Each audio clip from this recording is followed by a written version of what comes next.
So hi everyone, welcome back to my channel. आज की video में हम बात करने वाले हैं आयुर्वेद एंड न्यूट्रिशन के बारे में। ये आपका बीएससी का सिलेबस है और आज की वीडियो में मैं आपको सारे सिलेबस बताने वाली हूँ कि कौन कौन से आपके सिलेबस में क्या क्या चीजें आने वाली है। इन केस अगर आपको इनकी डिटेल्ड वीडियोस चाहिए और क्वेश्चन आंसर्स की वीडियो भी चाहिए तो मुझे कमेंट्स में बता देना।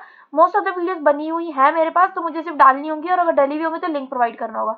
और अगर मेरे पास नहीं होगी तो मैं जल्दी से जल्दी जो है उस वीडियो को बना दूंगी। बट उसके लिए आपको कमेंट्स में मुझे बताना पड़ेगा कि इस पर्टिकुलर के लिए आपको टॉपिक में जो है वो वीडियोस चाहिए, question answers with important topics. तो चलिए करते वीडियो को शुरू। Ayurveda and nutrition.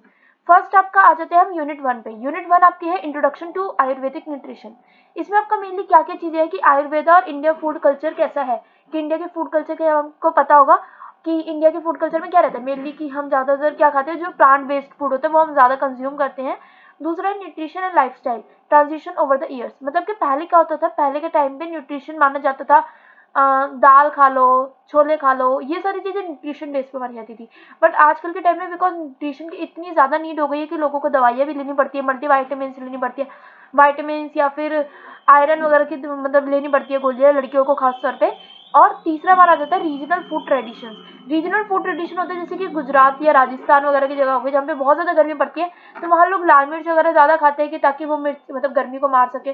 और अलग अलग जगह का जो है अलग अलग फूड जो है वो होता है। Basic principles of food and nutrition and Ayurveda. तो बेसिक प्रिंसिपल क्या होता है कि सबसे पहले तो जो है ना, हमारा जो पूरा ये है फूड जो है वो रिच सोर्स होना चाहिए न्यूट्रिएंट्स का। न्यूट्रिएंट्स भी कौन से होते हैं ये याद रखना है आपको, एक होता है मैक्रो और एक होता है माइक्रो।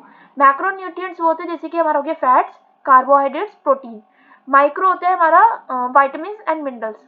अब कई बच्चे पूछेंगे मैम वाटर भी तो होता है, वाटर में हमने पढ़ा है कि न्यूट्रिएंट्स में आता है। तो एक चीज याद रखना, अगर आपको लिखना है तो वाटर आप लिख सकते हो कि वाटर भी एक मैक्रो न्यूट्रिएंट है, वो भी ज्यादा क्वांटिटी में चाहिए होता है। क्योंकि जैसे आपने पढ़ा होगा बचपन में भी कि 60% बॉडी जो हमारी किससे बनी होती है, वाटर से। तो पर एक चीज याद रखना, जो भी हमारे मैक्रो न्यूट्रिएंट्स होते हैं ना, वो हमारे एनर्जी गिविंग फूड्स होते हैं। एनर्जी गिविंग मतलब जैसे प्रोटीन है, फैट्स है, कार्बोहाइड्रेट्स है, ये सब हमें एनर्जी देते हैं। बट पानी जो है वो हमें एनर्जी नहीं देता। तो वाटर जो है हमारा जो है मैक्रो न्यूट्रिएंट में तो आता है, बट वो हमें एनर्जी नहीं दे रहा, वो हमारे को किसी भी टाइप का रिसोर्स नहीं दे रहा या फिर इंपॉर्टेंट नहीं है वो हमारे लिए। इंपॉर्टेंट है क्योंकि वो विटामिन बी और विटामिन सी अगर आपको पता हो, they are water soluble vitamin. कि अगर आपकी बॉडी में विटामिन पानी की कमी होगी ना, तो अगर आप कितना भी विटामिन बी और विटामिन सी ले लो, बट पानी अगर नहीं है बॉडी में तो वो एब्जॉर्ब अच्छे से नहीं हो पाएगा।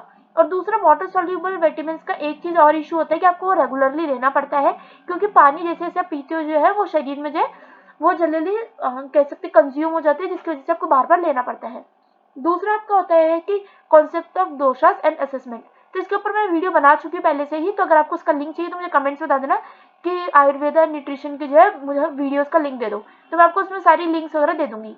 तीसरा है Ayurvedic principles of food habits.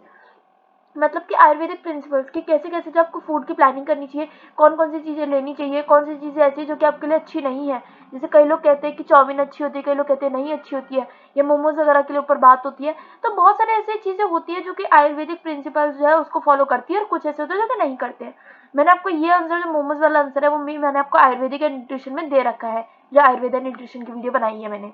तीसरा है एफएसएससीआई, जो रेगुलेशंस है। मतलब कि एफएसएससीआई क्या होता है, एक टाइप से जैसे कहते हैं ना कि कोई भी खाने की चीज होती है ना, उसमें एक ये मार्क होता है जिससे पता चलता है कि प्योरिटी वगैरह का पता चलता है, या फिर फूड जो है वो क्वालिटी चेक्ड है, वो सब कुछ पता चल पाता है। अगला है unit 3, that is principles of diet. Principles of diet मतलब कि सात्विक डाइट, राजसिक डाइट, तामसिक डाइट और आहार विधि विधान। तो इस टाइप की डाइट्स होती है। उसके अलावा इनकम्पैटिबल फूड जिसे हम कहते हैं विरुद्ध आहार, जैसे पथाया, अपथाया और विपरीता आहार। उसके अलावा आपका लाइफस्टाइल मैनेजमेंट विद दिनचर्या एंड ऋतुचर्या। मतलब दिनचर्या मतलब कि सुबह के टाइम में आपको क्या क्या खाना चाहिए, क्या क्या नहीं खाना चाहिए, रात के टाइम में क्या खाना चाहिए, क्या नहीं खाना चाहिए। दिनचर्या मतलब दोपहर का टाइम, ऋतुचर्या मतलब रात का समय। Application of Ayurvedic diets to stress link food behaviour. So इस टाइप के आपके सारे टॉपिक्स रहने वाले हैं। उसके अलावा आपका प्रैक्टिकल है, प्रैक्टिकल के लिए आपको खुद ही पढ़ना पड़ेगा, बिकॉज अभी मैं आपको पेपर की तैयारी करवा रही हूँ। तो करते हैं इसी के साथ आपकी आज की वीडियो को एंड। मिलते हैं अगली वीडियो में। All the best for exams. Link चाहिए वीडियोस का जो मुझे कमेंट्स में जल्दी से जल्दी बता दो, आपको लिंक प्रोवाइड कर दूंगी, क्योंकि ऑलरेडी लिंक वगैरह बने हुए हैं इस वीडियो के। So stay safe, stay positive and thanks for watching. Bye bye.